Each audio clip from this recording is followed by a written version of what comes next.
Okay, we are making some Thai food tonight. Making spaghetti squash pad Thai. So as we have here, I cooked down in the Instant Pot about 7 little spaghetti squashes. Cut them in half. They were about 2.5 pounders after seeding them.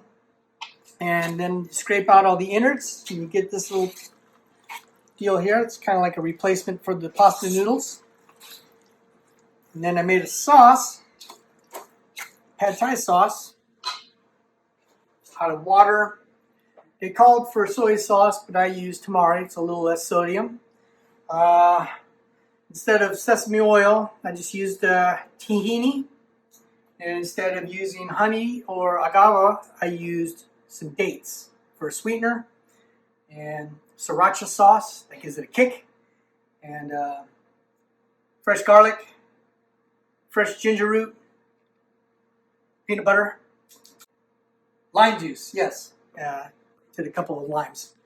And then here, for the mix, we've got peanuts, carrots, cucumber, red bell and orange bell pepper, onion, and green onions.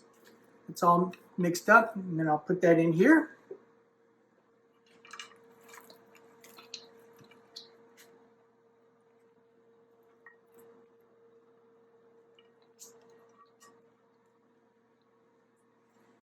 And mix all this stuff up.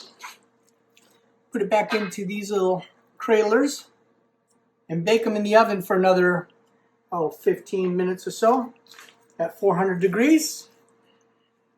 And there's the Thai dinner for my son Nico on his birthday. Enjoy. They're all put together. I forgot to mention that there's also cilantro in here. I'm going to put them in here in the oven for a little bit, get them all nice and toasted warm. And then, bon appetit.